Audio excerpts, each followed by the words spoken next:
Let's invite Ms. Dorothy Lam, Community Leader, Dream Impact, give us an introductory sharing. She will tell us the topic of creating values, diversity and social inclusion in a co-workplace. Ms. Dorothy Lam, please.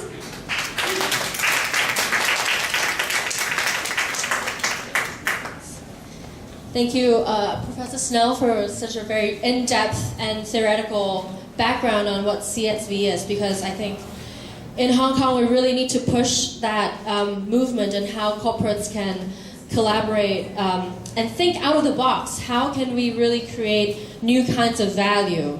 So thanks, Ling Lam Service Learning Department, for inviting me as a speaker. So the initial title is How to Create Values, Diversity, and Social Inclusion in a Co-working Space. But so after thinking more about it, I wanted to change the title a little bit.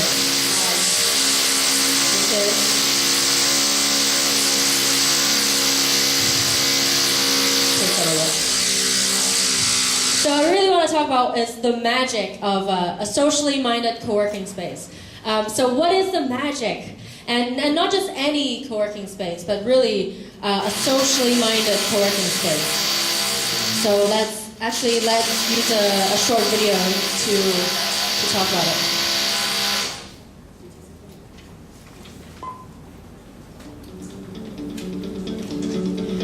So when we think about magic, maybe it's something that's impossible.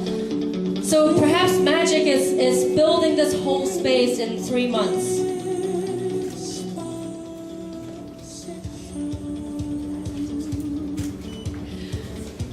Maybe magic is working with a team of committed people that even in typhoon number 8, we are still working outside when it's raining and storming.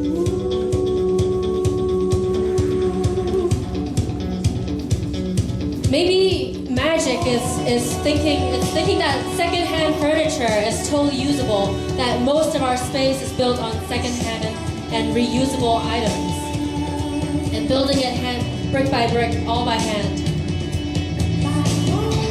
And maybe magic is working with everyone around you, collaboratively, partnering with them, with our partners, Rooftop Republic, 3D printing with Okian Event.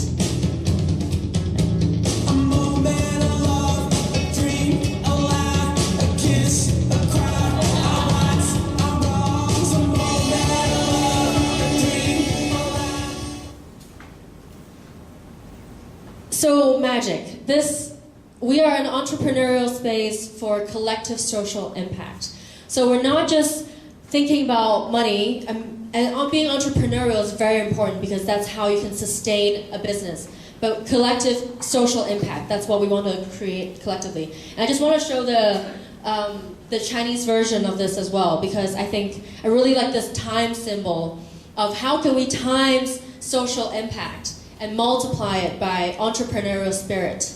It's the spirit that we want, and how all entrepreneurs in our space can do that. And so creating all kinds of values, right? How can we be resilient? How can we be inspirational? How can we co-create and with passion? So, these are all values that different platforms want to create. So how are we doing that? So I'll have 3 different methods of talking about it today. So number 1, corporate social partnership. So also riding on the idea of CSV, creating shared value. I think CSV is really for corporates to create the social value within the company. So they have to change their supply chain, their value chain, how they deal with their stakeholders, their workers. So it takes a long time. It has to be top down, bottom up, all kinds of solutions. But so for us, Dream Impact, we want to explore another kind that can take them there in a shorter amount of time. So corporate social partnership. They partner. How can corporates partner with social enterprises and NGOs? So looking at the whole ecosystem, there are big corporates, big industry players. They are the big players in the game. And we have NGOs and social enterprises and small, medium-sized companies. But how can you turn the wheel so that everyone is working together? You're working in partnership. You're not just the corporates doing it from their perspective, but everyone doing it together. So I did this small analysis. You have the big corporates, the government, NGO, social enterprises, and the social startups.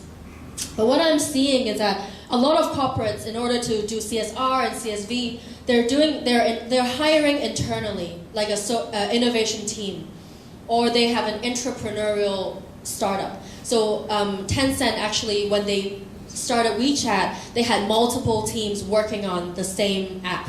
They had 3 teams working on WeChat at the same time. And then they had to fight for resources. They had to compete with each other. And at the end, one team won, and now you see WeChat as it is. But so that's an entrepreneur. But so can we actually outsource that to social enterprises and social startups so that social enterprises can bring in new and socially innovative projects into the corporate structure?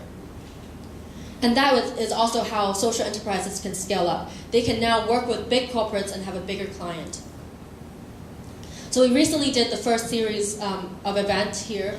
We invited the managing director of Konica Minolta, the head of corporate social investment of Hong Kong Broadband, and EcoAsia here to talk about what they're doing and what they're working on. So Konica Minolta was very interesting. They actually have their own social enterprise. They began in 2012, and they wanted to hire marginalized youth, so 邊青 and 人青, for digitizing corporate documents. So actually, within a year, they scaled up from 2,000 square feet of space to 10,000 square feet of space because they're running it on a corporate model. So at the same time, they're able to hire people that are marginalized, but also scale up as an enterprise. And for Hong Kong Broadband, they already pioneer in social partnerships. They hire a company called iEnterprise, which hires PODs, people of differences, as call center takers. So 1083, 1083, the hotline is actually all listened, picked up by people of differences. But iEnterprise is actually very quality competitive. So their prices are lower than market price. So that's why Hong Kong Broadband can hire them. Also, they have knowledge and skill share. So they're engineers between jobs. They actually go to serve underprivileged families to help them fix their electronics. So that's how another way they're giving back. And EcoAsia is a company that lines up corporate and social enterprises for PR projects. So they are a PR company that specializes in CSR projects. So it's very interesting to look at the whole ecosystem and how different players are doing it. Because you have companies like EcoAsia, who's actually lining up different corporates and social enterprises, and Konica Minolta that's doing it on their own, and Hong Kong Broadband that's actually partnering with new social enterprises. I also want to bring up a few international case studies. So from the UK, they have a Buy Social Corporate Challenge. They only ran it for 1 year. So you can check out their link there. But in 1 year, they're able to have corporates spend £19.8 million solely on social enterprises. They had 7 corporate partners and 23 social enterprises. And they're able to bring this new economy, this new market, maybe it's a blue ocean. So they're transferring this market share from the private sector to it's also private, it's from the corporate sector to social enterprises. But this is not the end. They want to build a £1 billion market to be spent on social enterprises. So they're challenging corporates, this is the budget that you're already planning to spend. Well, why don't you spend it on social enterprises? Why don't you spend it on NGOs? Why don't you support these communities? So 2 examples. One is Johnson & Johnson. They launched a new project called Farmer Genius. They needed to hire a software testing company. And C-Detail is actually a company formed with people on the autism spectrum to do software testing. But on their website, I looked at it, it doesn't really mention that people are on the autism spectrum. It's very quality driven. So the social enterprise have to train their staff to be on the corporate level. How can they deliver a corporate level quality service and product that the corporates are willing to buy? and that at the same time they can support people on the autism spectrum. And this one is a really an example that I really like because it jumps out of the HR bubble, because a lot of the partnerships that we think about is about employment. And this one is actually a circular economy idea. So Waits is a private construction company in the UK. They build a lot of property, so they use a lot of wood. So they partner with the National Community Wood Recycling Social Enterprise to recycle all of their wood. So they're partnering, this is part of their supply chain and their waste management. They can give all of their wood to one social enterprise. And actually this social enterprise can upcycle their wood into new products, into new furniture that they can then sell back to the corporate. So then the corporate actually made them as one of their preferred supplier. So this is a long-term partnership that we're looking for. It's not just a CSR project that the corporate is sponsoring the event. So a lot of sponsorships is one-off, and also gradually throughout the years the money might diminish over the time. But if it's a partnership, the corporate can see your commercial value and they can actually build you into part of their supply chain. So a few ideas. You can, in corporate social partnership, you can be in procurement, it can be employment, it can be staff engagement, etc. Be creative, right? There are so many ways that corporates can partner with social enterprises, and they're yet to be explored. And so if you're interested and you think this idea is exciting, come talk to me afterwards, because I think it's a very niche market, but we can really make a huge impact. So join our team. So number 2, this is a new initiative that Dream Impact is taking on. It's called our Dream Impact Residency. So traditionally, a residency is an artist residency. You see that in a creative context, right? Artists can go into a studio, they make their art, they can be creative, go crazy, break everything, and make something new and innovative. And we really saw this as an opportunity for corporates and social enterprises. So we started a residency. This is how can we bring in people that have creative ideas in art, technology, and entrepreneurship, and together make social impact. And all of their projects have a social impact. So we have 2 residents right now. One is Maggie Lin. She's an active practitioner of mindfulness, and she leads various mindfulness events. So there are activities where you play with your senses, your smell, your touch, you do walking meditation. And how can mindfulness be used in a corporate environment? Because mindfulness is very integral for people's wellness. It's not just an icebreaker, it's not just a gimmick, but it's really how can we build that into part of people's life, people's lifestyle. So she's here to explore a board game for people to explore their inner courage. So how can you explore something that's so intangible, right? Like your inner courage. What does it mean for you to be courageous? And actually put it on a board game and for people to play. So that's a very interesting idea. It's a very exciting project. Excuse me. And then the second project is actually Rooftop Republic. They're branching out. They want to build an IoT solution for urban farming. So they actually have in Hong Kong 30 plus rooftop farms. So how can we put integrated technology into these farms so that you can monitor your farm through your phone and just collect data about how much water they're taking, how much sunlight they're taking, and everything being automated, but also building a human interaction into part of it, that they can build community engagement, they can empower communities to farm. So that's also another really exciting project for us, because the residency doesn't have a business model yet. It's a new idea. It's something to be explored.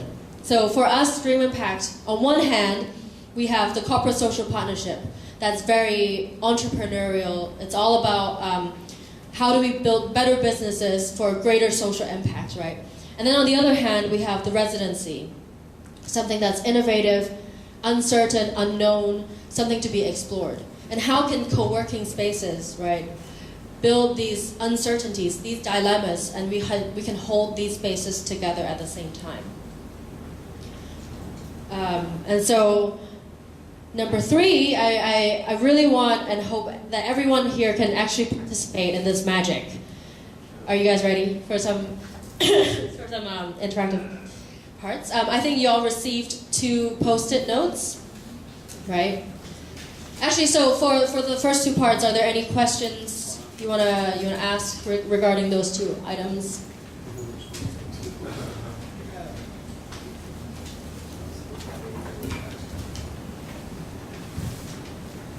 So, if not, do we all have a pen? You've got a pen? The magical tool, a pen, and post-it notes. Okay. If anyone needs a pen, please raise your hand. We'll have students passing them out.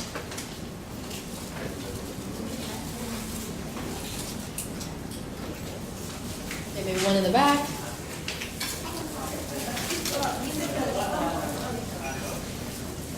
Cool. Okay. So, great. So step A. You have 2 pieces of post-it notes. On one piece of post-it note, write one interest that you have. It can be anything. Potentially socially minded, but it can be like food. It can be communities. It can be music. It can be dance. It could be politics. It could be technology. Anything in your life that you're most passionate about. One interest on the orange post-it note. So write your interest on the orange post-it note. And then on the gray one, write 2 things that you're good at. It can be soft skills, it can be hard skills, it can be public speaking, it can be drawing, it can be coding, it can be anything. So on the orange one, write 1 interest. On the gray one, write 2 skills that you have, that you're most proud of. Okay. Just 2. So you have 1 minute.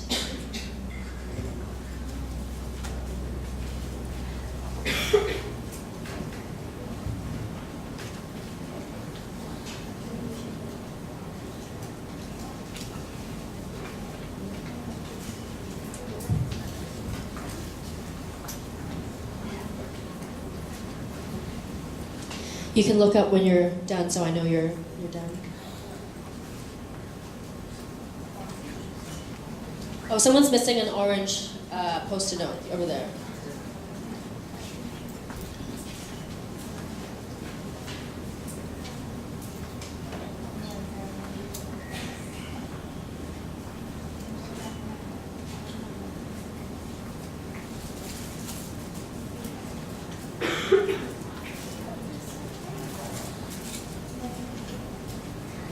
Two, 1, 0.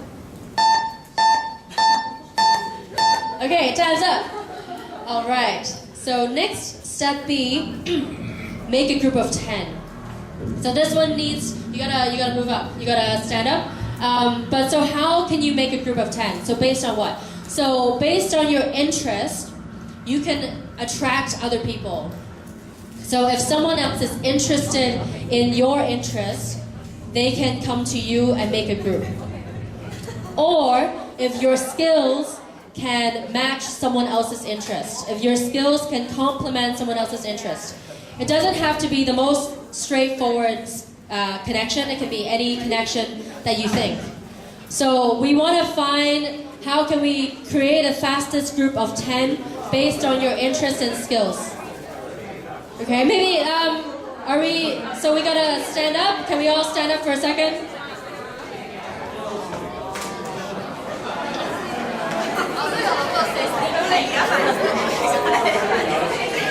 Okay, are we ready? Let's all stand up first. And then let's take, I'll give you 10 seconds to walk around the room. You gotta walk around the room. You have to be somewhere further away. Okay, I'll give you 10 seconds. Okay, first walk around the room. Walk around the room. You can't be next to someone next to you.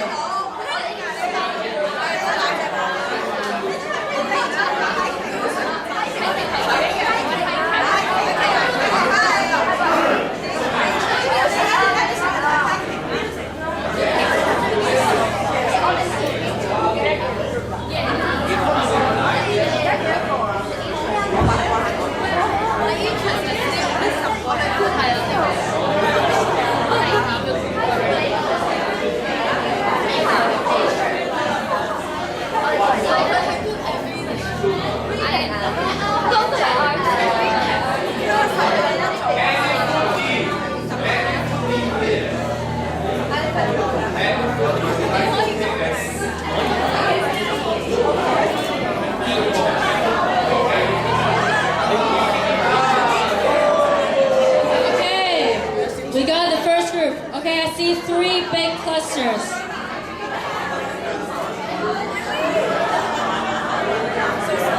Okay, now you can talk about go more in depth. Go more in depth. How can you connect these skills with these interests? How can you connect these skills with these interests? Go more in depth.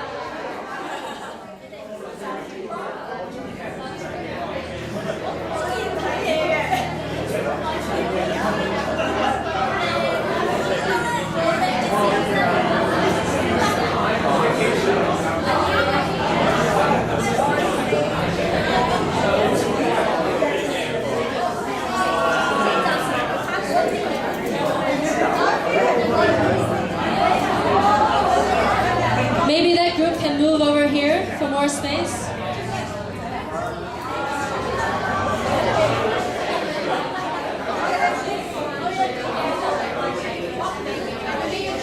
Or maybe this group can move over here for more space.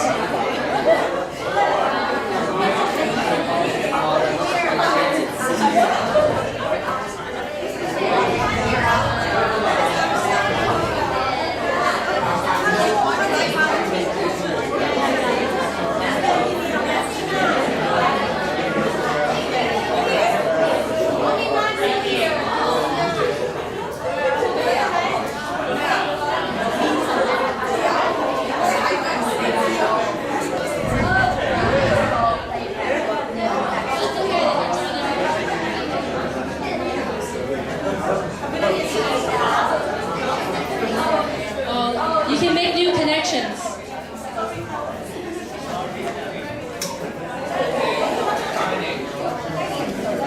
Okay, come on.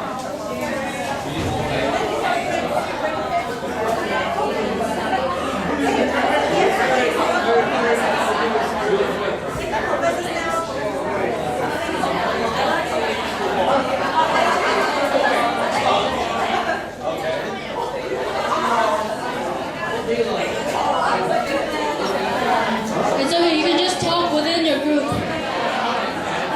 That's okay, it's okay.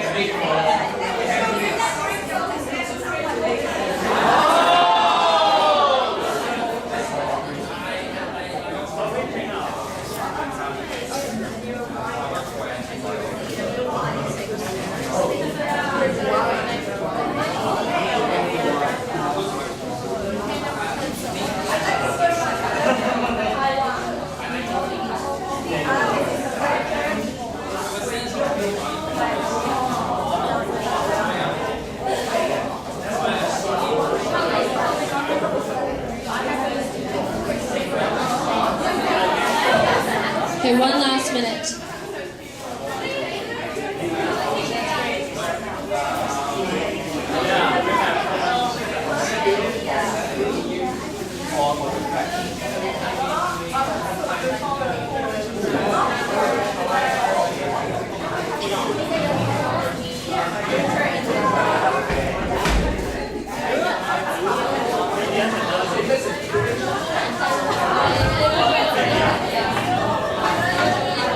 Is there a specific or 3 words?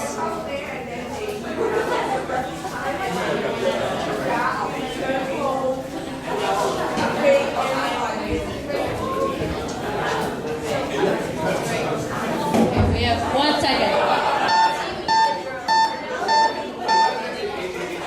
All right. Okay. I see 4 groups. So maybe use one person can be in charge of describing your group. Okay, one person is in charge of describing your group.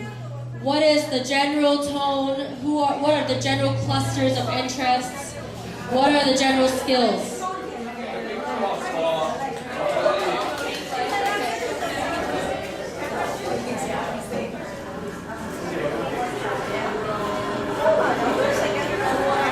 Yeah, the general element, how would you describe the group? What interests are connected and how are the skills complementing?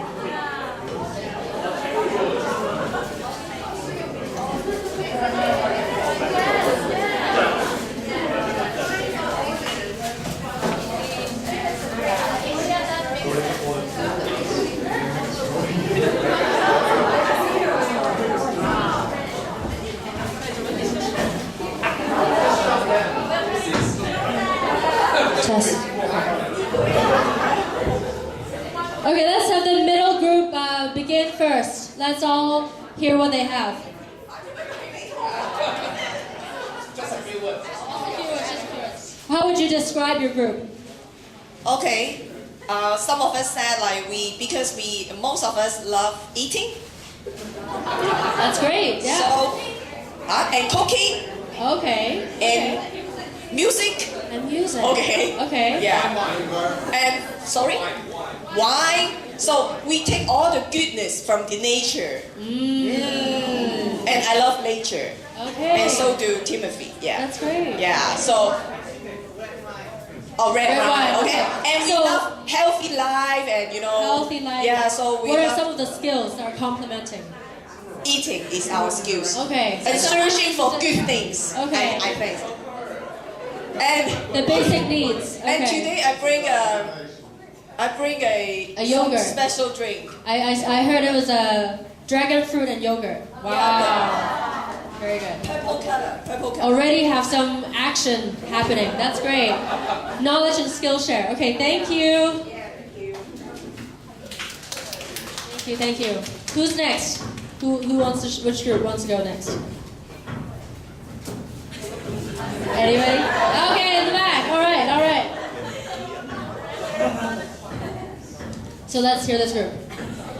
How would you describe your group? Yeah, this group. What are the general interests?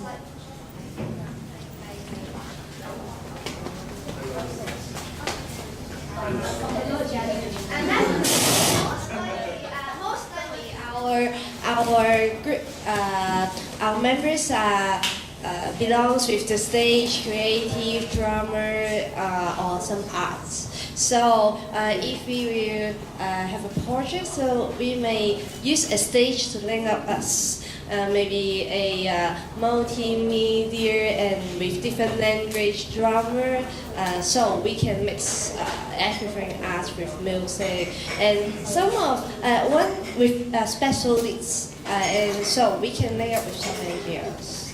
Yeah. That's very inspiring. Thank you. All right. 掌声鼓励. Okay. Okay. Next. Which other group? That group or this group? Okay. This side. So the human interaction is the major feature of our group, and most of us interact with people. Like we have the talent, for example, listening to others and communication, and we love the talking with each other and listen to their own story. Can you see this? She's full of story, full of color of our stories, right? And of course, we had a very wisdom man, Professor Robert, and this is a very wisdom policymaker, and that's why we can advocate our idea in a very practical way. For example, to advise a very good policy to the government and propose a proposal for them. Human interaction and communications. Very important. All right. On this side.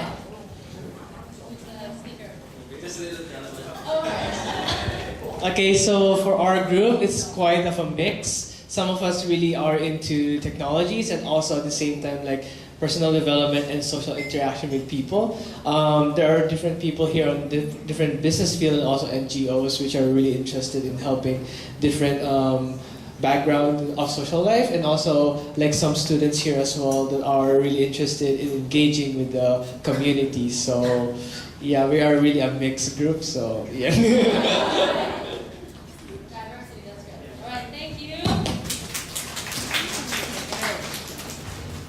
Let's see. Okay. Okay. So thank you. That's really the point of this, right?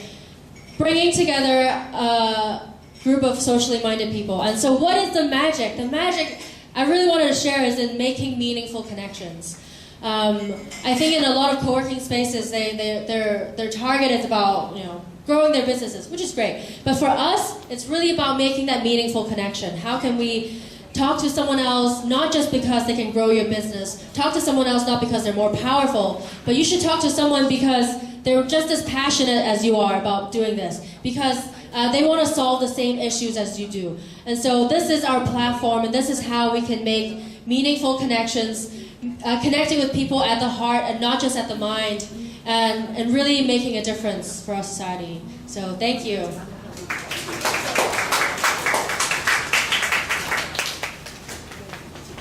Let's pass the time back to Nick.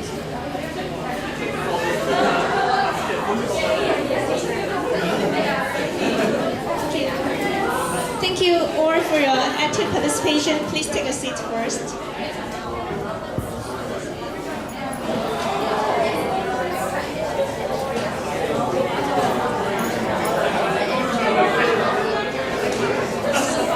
Thank you all for your participation. Please take a seat. Thank you.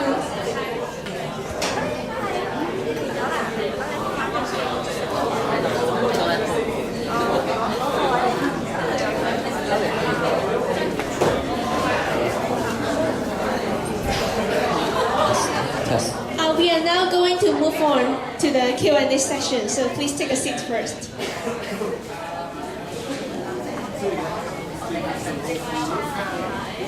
Okay, first of all, thank you, Dorothy, for your inspiring words by using an interactive approach, and it definitely brings us a new insight by encouraging us to think out of the box and to be more creative. So moving right along, it is time for a Q&A section. So we welcome you to ask any questions towards this topic. Any one of you may have a question towards this topic? You may raise up your hand or just shout it.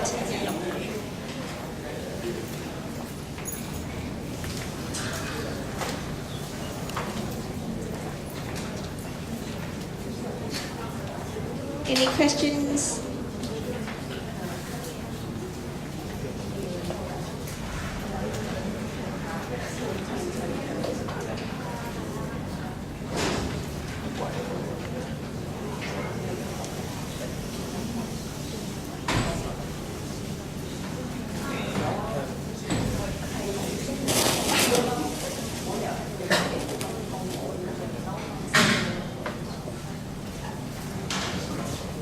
Okay, questions to Dorothy. Thank you so much for your great sharing. I just wondering how you approach different big companies to work with the startup, small scales, but newly startup by very passionate students or passionate young people. So can you tell me any skills of approaching them?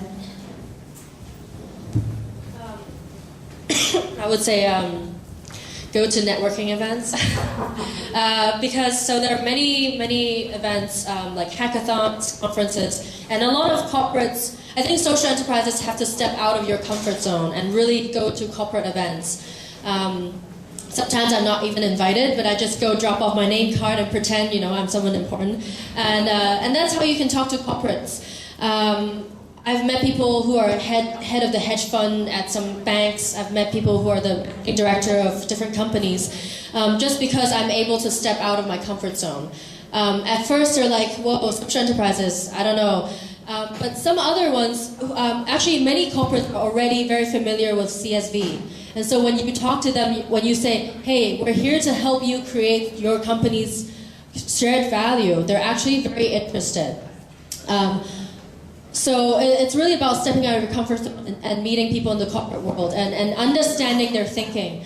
What kind of requirements do they need? And so sometimes I have to meet with them multiple times before I can actually get a deal. And so have patience and build a relationship first. You should attend their events, invite them to attend your events, understand their whole corporate structure, whether they're CSR departments, marketing departments, procurement department, HR department. How do they work with each other? Where's the budget? Do they even have a budget? Who's in charge? Who's the one who's executing? You have to talk to the whole team and influence the whole team. And so sometimes it's a top-down approach, sometimes it's bottom-up. It depends on the corporate structure. So it's really about learning. I think it's learning and building that relationship first.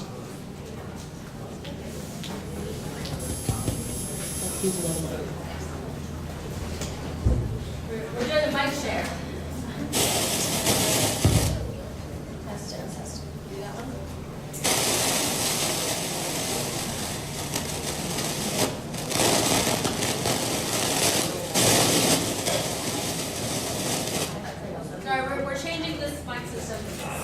Okay. Yes, so Dorothy's talking about, well, corporations. I think CSV challenges corporations to reach out to the community. But what Dorothy's talking is about is actually reaching in, that corporations are challenged, and I think you, from your positions in community enterprises, have got to find ways of reaching in to corporations to make that connection. Like it takes two to tango, right? And corporations can't do it on their own. They might think they can, but I don't think they can. Right? So you have to provide the pieces that they need. And you have to be patient, because it takes time, as Dorothy says. It takes time and persistence and energy. And you've got lots of energy.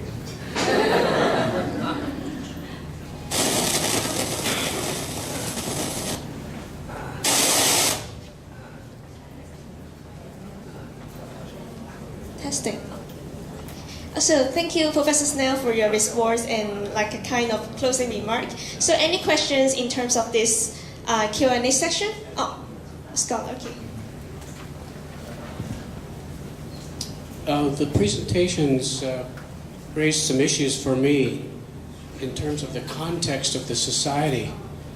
If you're in a democracy and you believe that the majority of people are supposed to be making decisions about the major common good, then putting that in the hands of corporations is a little bit contrary to what a democratic society would believe in, because in a sense government should be implementing the kind of policies that could distribute capital. Some of the things you talk about in innovation, many universities perceive themselves as part of their role is to create innovation. We have medical schools, we have schools of management, and we have a lot of other places. So not that I'm not convinced that CSV is a good idea. I'm just saying that I think that there's some context that you have to place it in terms of the overall societal values and goals about who makes decisions and how you begin to, in a sense, distribute capital or invest capital in order to do things for the common good. And so I think it's a challenge. It's a great idea, but I think that there's some challenges. Yeah, I'll respond to that. I think, it depends who you think is more monolithic. And like in the PRC, we have a somewhat, I hope I don't get locked up for saying this, we have a somewhat monolithic party government, don't we? And so in that sense, businesses could be construed as counterbalancing that. In Hong Kong, it's different again, isn't it? Right? I hear what you're saying, Rob, and I hope that the whole in and through CSV, and I think Porter says this as well, the hope is that business will be transformed into this more responsive type of enterprise which listens, partners, and does not call all the shots, right, and does things the way that the voices in the community want things to be done. Right? That's the hope. I mean, what actually happens, we don't know, because we're living it. So we don't know where we'll end up. I mean, democracy is, I think, an aspiration. But the aspiration of democracy is not the same as the democracy that people are getting at the moment, either, is it? Right? So nothing's perfect.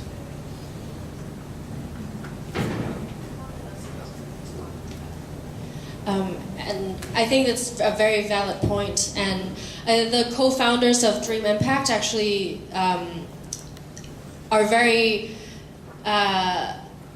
in a way, not like politically minded, but kind of like, I think every social move is political in a way that we have to think about the societal structure and who's in power and how can we redistribute power, redistribute resources. And I think it's about doing it at the same time. Like government is governments all over the world, they're trying their best to redistribute knowledge, power, capital, but it's slow. A government is very slow. Policy changes take years, and the policies, I think we find that the Hong Kong government is very good at responding to crisis. When there's something big, a big crisis happens, we respond immediately. We have the solution, we got it done, no problem. But long-term planning and welfare, it's very slow. And so I think it's about doing it at the same time. And in Chinese, 双管齊下, you know, how can we both on the private sector do our share and the public sector do it at the same time, so in the hopes that we can achieve true democracy in a faster way. So. Thank you. Yeah, one more.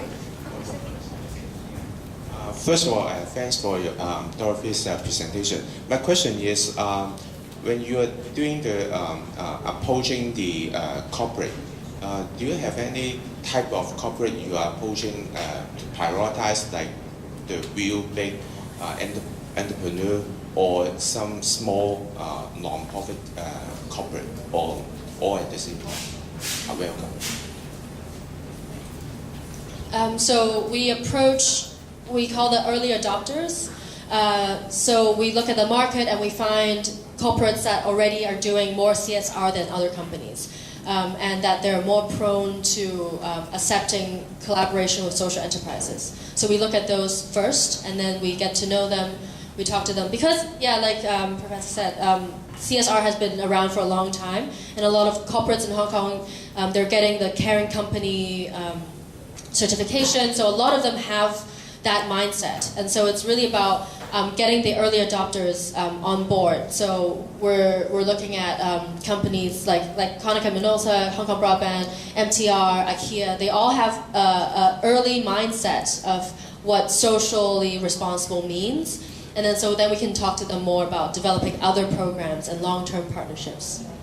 Yeah. But regarding your question about NGO corporations, we work with them on a different basis. So we're not so much partnering NGOs with social enterprises, but more NGOs, we can also match them with corporates as well. Thank you, Dorothy, for your further explanation. So, ladies and gentlemen, that wraps up our first section of the day. I hope the presentations give you some new insights on the CS3 or different kind of concepts related. And after hearing two presenters' sharings, I hope you are developing your ideas and get ready for the discussion at the workshop later.